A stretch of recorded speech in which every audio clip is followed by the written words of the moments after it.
Amici bellini, perdonate l'assenza ieri, insomma avevo fatto uscire il video di martedì tardi, quindi insomma vale come video di mercoledì, ma voi lo sapete, io tendo a non fare video quando non ci sono notizie, l'immobilismo mi costringe praticamente a fare pochissimi video, ma noi dobbiamo stare comunque insieme e dobbiamo fare un recap di quelle che sono le trattative bufale oppure reali o possibili di mercato, dando anche un occhio agli altri, perché gli altri si stanno muovendo o sono immobili pure loro? Scopriamolo. È un martedì pazzesco.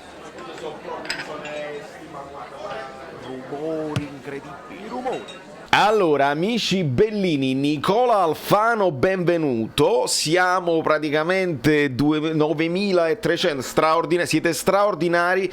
La crescita del canale, iscrivetevi al canale, tu sei nuovo, stai guardando adesso, sei nuovo. Iscriviti al canale perché la crescita di questo canale mi porta a non abbandonare mai, anche se ho un pochino più di musica da fare ed è importante. A questo proposito vi volevo far vedere una cosuccia, mi metto così, quando voi guardate i video, per esempio, no? Vi state guardando i video, benissimo, benissimo, voi lasciate il like qua, così, poi potete condividere con i vostri amici, non lasciate il dislike, non serve, potete condividere con i vostri amici, potete abbonarvi, e questa è la situazione degli abbonamenti che adesso vi spiego, ma YouTube grazie, ringrazia Caffè Napoli, questo è un modo praticamente per le super chat indifferita con non live, però voi ricordate che questa pure è una situazione che a me mi piace un pochino di più, ma questo è un altro paio di maniche. Torniamo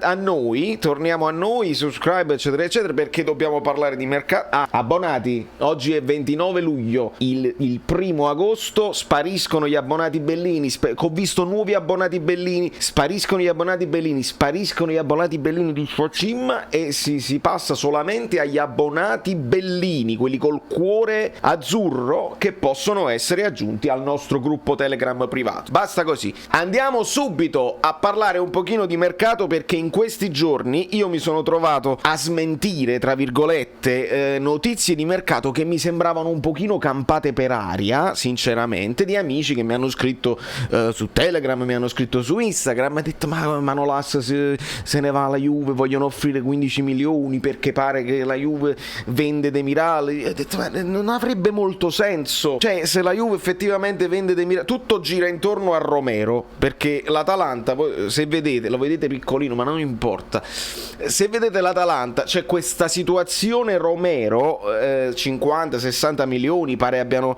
sparato bello alto, perché il ragazzo merita e potrebbe essere un mercato a livello europeo. Se vendono Romero, allora loro potrebbero poi reinvestire e comprare Demiral. Se la Juve effettivamente anche lei sta in difficoltà economiche, potrebbe poi rinunciare a Demiral, ma non ti prendi Manolas. Se hai Demiral e De Ligt, una società forte che ha comunque ricapitalizzato, non ce la vedo a rinunciare a Demiral giovane e prendersi Manolas che è sempre infortunato e che comunque ha la sua età. Non mi sembra una cosa possibile, quindi la bollo come bufala. Ma andiamo a vedere un pochino che cosa è successo. Come era una bufala il fatto di Insigne al Barcellona, perché poi probabilmente ci stanno pensando, lo tengono d'occhio, tengono 57 attaccanti fortissimi più giovani, scherziamo proprio. Però ci sono alcune notizie che sono verosimili e probabili e noi le affrontiamo. Sul Napoli si sta parlando più di cessioni in questo momento, Nikita Contini che si dice un gran bene al Crotone, i prestiti di Ciciretti, Luperto forse all'Empoli, ma niente si può muovere, ragazzi, se poi non rimettiamo, perché se ci leviamo pure a Luperto, e dico, non è che io voglio Luperto, ma a quel punto che fai? Ti riprendi Maximovic, offri un contratto a Maximovic e stiamo da punto e capo. Invece no, l'Atalanta ha comprato Musso, grande investimento, e ha comprato Pezzella del Parma. E quindi già qui loro hanno fatto 2 acquisti. Guardate quante cessioni ufficiali, guardate quanti giocatori che non vi leggo nemmeno perché sono tutti giovani, magari sconosciuti, semi sconosciuti, che però loro mandano, capito, al Tottenham Gollini, vabbè, al Piacenza, alla Ternana, alla Salernitana, al Pordenone, al Taranto, al Benevento, all'Alessandria, insomma, e poi dopo gli scouting, gli osservatori vedono se crescono e poi se li portano in prima squadra. Così sta facendo la Salernitana e poi l'Atalanta, e poi ci sono queste trattative, c'è sempre Cup Miners che loro dicono di essere interessati come il Napoli, ma siamo noi veramente interessati o solo loro? Il Bologna, vabbè, ma guardiamo le squadre che interessano più a noi per questa cosa qui, vedo comunque il Cagliari, vedo l'Empoli che qualcosina ha fatto, la Fiorentina per esempio ha preso Gonzales, lo sappiamo, e ha richiamato dal prestito questo Malé del Venezia che dovrebbe essere molto talentuoso, dopodiché il Genoa pure si è mosso un pochino, vedo Sirico, va benissimo il Verona, Montipò, pare che il Verona voglia Petagna, ma si dice l'uomo pure a Petagna, poi in attacco sta solamente Chilo Cristiano. Non è possibile. L'Inter prende ovviamente Cordaz, questo è stato il primo acquisto ufficiale, e Çalhanoğlu svincolato, grande investimento sull'ingaggio che serve ovviamente per aggiustare la situazione di Eriksen, perché ovviamente non potrà giocare in Serie A purtroppo per lui, e quindi fanno questa mossa qua. Poi c'è questo Van Hausen dello Standard Liegi, non lo conosco, e poi ci sono parecchie cessioni di scartine, e poi vedo questo Nandez, loro stanno pensando a Nandez perché comunque devono togliersi da mezzo Nainggolan, c'è la questione anche di Vidal, non sono poi contentissimi di questi vecchi a centrocampo. Ecco perché la notizia di Vesino al Napoli dopo l'infortunio grave di Gagliardini è una bufala a tutti gli effetti, anche questa bufalina assolutamente non può esistere, sapevamo, l'abbiamo detto quando Spalletti ha firmato, io vi ho detto Vesino al Napoli, sarà questa la notizia che uscirà? No. Juventus, blank page, tutto bianco, non hanno comprato nessuno, hanno ceduto in prestito Piazza e Buffon è andato al Parma, lo sappiamo, e pare stiano lavorando per Locatelli. Questo Caio Giorgio che ritorna, però qua lo portano difensore, no amico mio, def nel senso definitivo, no, assolutamente. Caio Giorgio che pare che sia il Napoli, che la Juve, che il Milan ci stiano pensando. La Lazio di Sarri, il ritorno di Felipe Anderson, Yusai, bella ciao.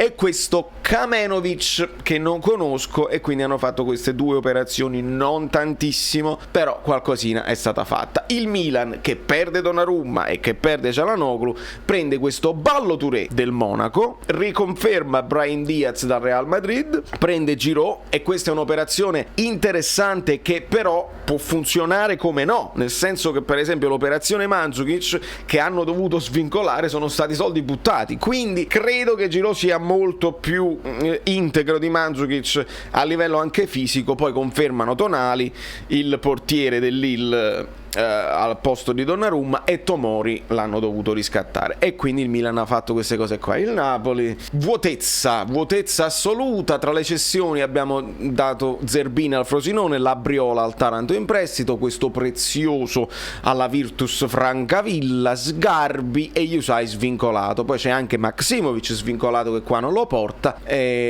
ovviamente fine prestito Bakayoko eccetera eccetera. Però vedi, qua lo porta ancora nelle trattative in corso, acquisti e cessioni, anche Maksimovic come trattativa di svincolo. È strana questa cosa qua, il contratto è scaduto a tutti gli effetti, quindi il Napoli può solo pensare di offrirgliene un altro e quindi comprarlo a parametro zero. Che fareste voi? Me lo dite nei commenti, perché è uno che conosciamo il bene e il male, nessuno lo sta contattando, oppure lui rifiuta le offerte, forse gli offrono poco, forse serve qualcosa di meglio, si trova qualcosa di meglio meglio allo stesso prezzo. Se il Napoli sta in difficoltà e non può comprare nemmeno un Letizia da mettere a terzino, poi non è detto che il Napoli deve comprare un terzino scarso, magari stanno cercando dei profili più interessanti e dobbiamo vedere. E poi ci sono tutte queste trattative: Hincapié, Oliveira, Grilic, Gudmundsson, Fleming, Caio George, De Catelare, Berge, Mandavà, Basic, Torsby, Senesi, Emerson Palmieri e Lovato.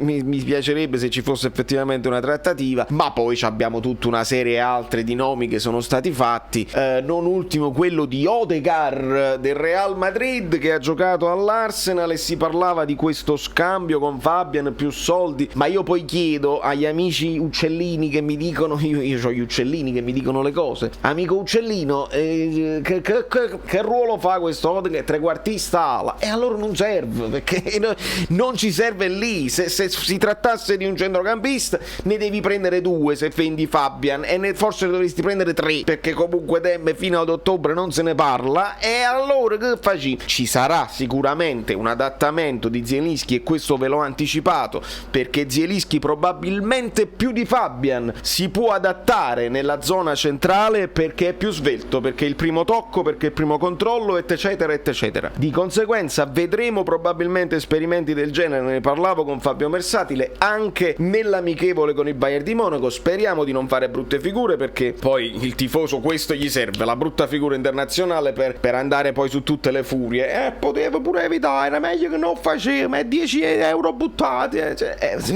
capisco tutti. Le amichevoli però bisogna fare, è importante, meglio una partita in più che una in meno, così uno si rende conto e può lavorare su quelle che sono le problematiche. Gravissimo sarebbe anche vincere, attenzione, l'ha detto proprio del genere in questi giorni, perché se vinci poi tu ti esalti e Spalletti dice: avete visto, sono fortissimi e non ci serve nessuno, e De Laurentiis dice: aspettiamo Gulam, non c'è problema.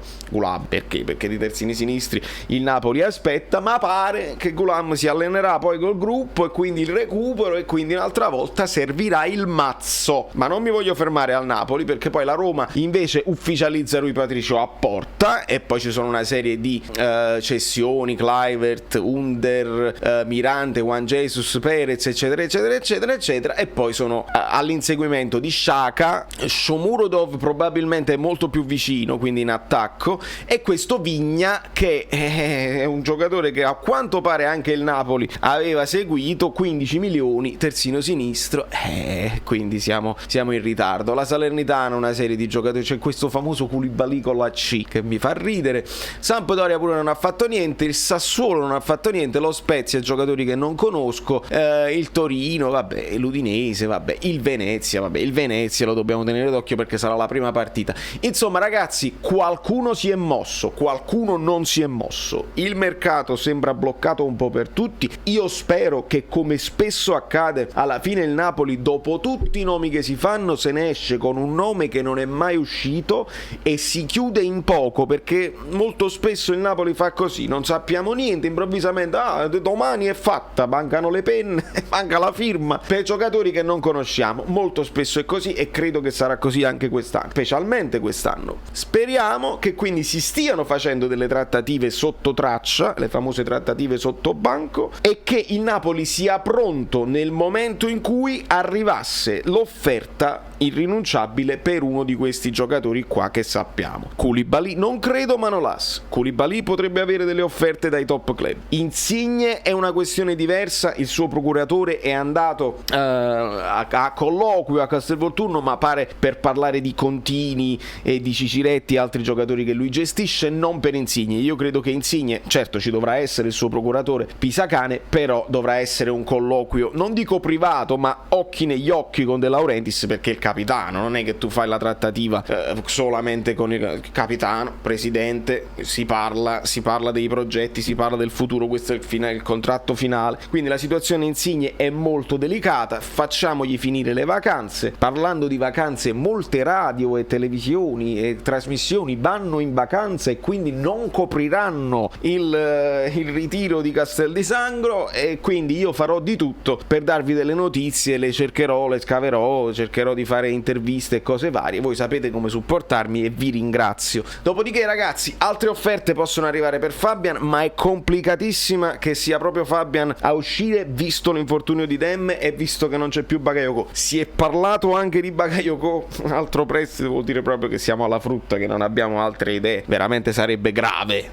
no perché Bakayoko secondo me può fare comunque una buona stagione, ma sarebbe grave non avere altre idee, a quel punto sarebbe grave. Idem si dica per chi altro è in uscita. No, non credo. Ospina probabilmente uno di questi qua, Ospina così, Politano e Lozano non credo si tocchino. Un As potrebbe essere un giocatore sacrificabile per una decina di milioni, se il Napoli, ho sentito, ne vuole 17, cosa, stai fresco. 10 milioni un As è ben fatto, è ben pagato, e quindi puoi risolvere magari conservandoti un Gaetano che potresti spendere anche a centrocampo. Questa è la situazione, ragazzi. Purtroppo la mia preoccupazione è che andiamo verso una squadra liquida all'Ancelotti, dove tutti possono fare un po' di tutto. L'esempio Elmas, no? Si gioca bene sotto punta, ma può giocare anche mezzala, può giocare anche a centrocampo. Fagli fare una cosa, fagli studiare una cosa sola per tutto l'anno e fagliela fare, perché